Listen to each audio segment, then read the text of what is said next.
Hello, dear students. Let's see the question. Which one of the following contains the largest quantity of extracellular material?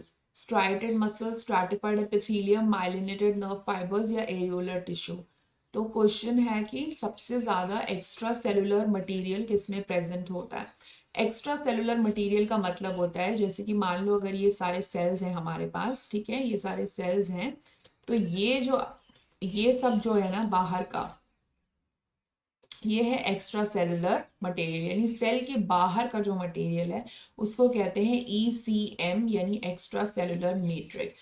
So extra cellular material किसमें सबसे ज्यादा पाया जाता है? तो इनमें से अगर हम देखें यानी स्ट्राइटेड मसल, तो स्ट्राइटेड मसल ऑप्शन ए दिया हुआ है। सो स्ट्राइटेड मसल का बेसिकली मीनिंग रहता है स्केलेटल मसल।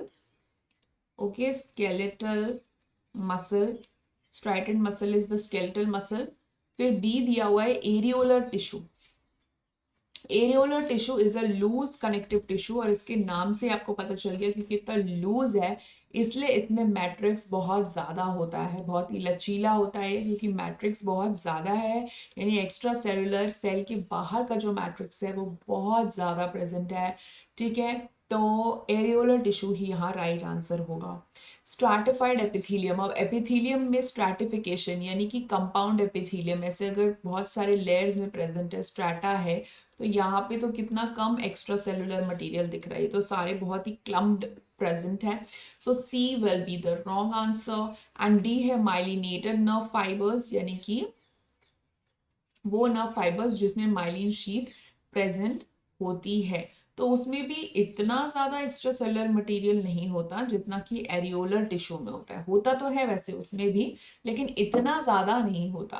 एरियोलर टिश्यू बहुत खुला खुला होता है क्योंकि उसमें मतलब सेल्स, आई मीन उसके जो सेल्स होते हैं बहुत खुले खुले होते हैं, यानी बहुत दूर दूर होते हैं। और फिर फाइबर्स भी होते हैं लाइक कोलेजन, इलास्टिन, रेटिकुलर, ये सारे फाइबर्स भी होते हैं। और सेल्स भी होते हैं जैसे मैक्रोफेजेस, न्यूट्रोफिल्स, ये सारे फाइब्रोब्लास्ट।